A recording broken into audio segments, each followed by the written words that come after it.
மாண்புமிகு பேரவைத் தலைவர் அவர்களே, திரு சி. ஜோசப் விஜய் அவர்களை முதலமைச்சராக கொண்ட அமைச்சரவை மீது இப்பேரவை தனது நம்பிக்கையை தெரிவிக்கிறது என நான் மொழிந்துள்ள அரசினர் தீர்மானத்தின் மீது அனைத்து கட்சிகளை சார்ந்த மாண்புமிகு உறுப்பினர்கள் தங்களது கருத்துக்களை தெரிவித்து தீர்மானத்தை ஆதரித்தும் எதிர்த்தும் உரையாற்றியுள்ளனர். உரையாற்றிய உறுப்பினர்கள் அனைவருக்கும் என்னுடைய நன்றியை முதற்கண் தெரிவித்துக் கொள்கிறேன். இந்திய தேசிய காங்கிரஸ் கட்சி சார்பாக உரையாற்றிய மாண்புமிகு திரு சே. ராஜேஷ் குமார் அவர்கள் தீர்மானத்தை வரவேற்றதோடு மட்டுமல்லாமல் மதசார்பற்ற அரசுக்கான ஆதரவு என கூறினார்கள். நிச்சயமாக இந்த அரசு மதசார்பற்ற அரசாகத்தான் செயல்படும் என்கிற உறுதியை தெரிவித்துக் கொள்கிறேன்.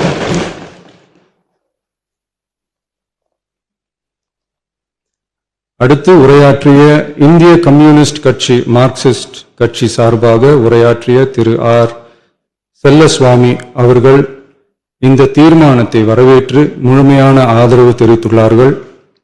விடுதலை சிறுத்தைகள் கட்சி சார்பாக உரையாற்றிய மாண்புமிகு உறுப்பினர் திரு வன்னி அரசு அவர்கள் உரையாற்றுகையில் நம்பிக்கை வாக்கெடுப்பில் வெற்றி பெற்று இந்த அரசு 5 ஆண்டுகள் தொடரும் என நம்பிக்கை தெரிவித்தமைக்கு என்னுடைய நன்றியை தெரிவித்துக் கொள்கிறேன்.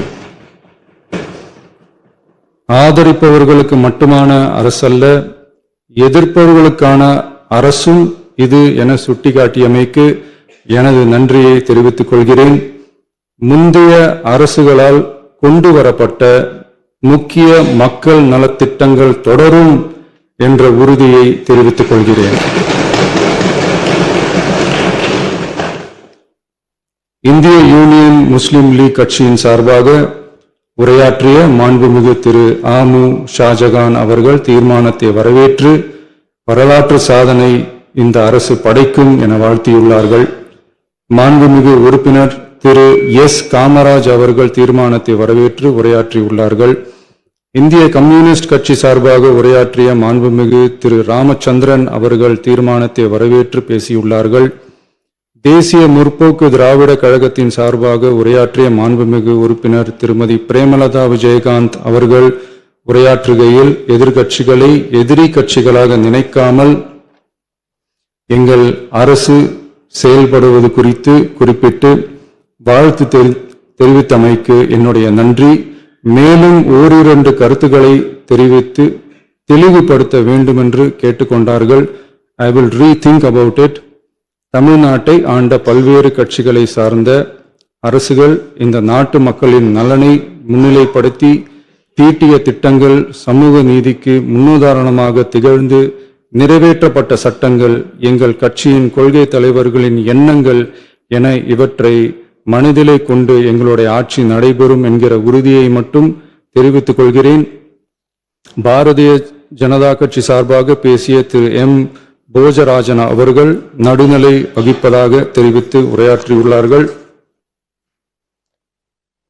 பாட்டாளி மக்கள் கட்சியின் சார்பாக அடுத்து உரையாற்றிய மாண்புமிகு முனைவர் திருமதி சௌமியா அன்புமணி அவர்கள் உரையாற்றுகையில் விவசாயிகள், இளைஞர்கள், மகளிர் நலன், மது ஒழிப்பு குறித்து செயல்படுத்தப்பட வேண்டிய திட்டங்கள் குறித்து குறிப்பிட்ட தீர்மானத்திலிருந்து விலகி நிற்பதாக தெரிவித்துள்ளார்கள்.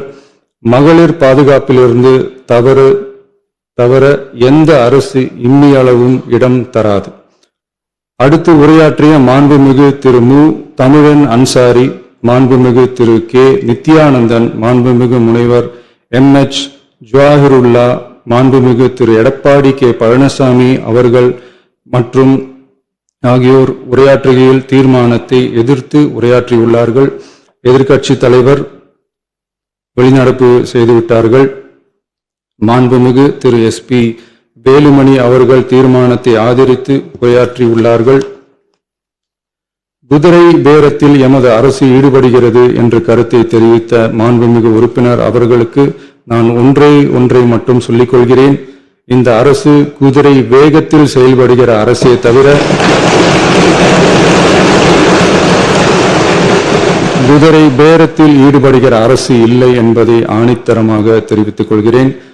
நம் தமிழ்நாட்டின் முன்னேற்றத்திற்கு உழைத்த தலைவர்கள் வழிகாட்டிய கொள்கைகளிலிருந்து இம்மி அளவு விலகாமல் நிச்சயமாக இந்த ஆட்சி நடைபெறும். எனவே நான் மொழிந்துள்ள இத்தீர்மானத்தை மாண்புமிகு உறுப்பினர்கள் அனைவரும் ஏகமனதாக நிறைவேற்றித் தர வேண்டும் என்று கேட்டுக்கொண்டு அமர்கிறேன்.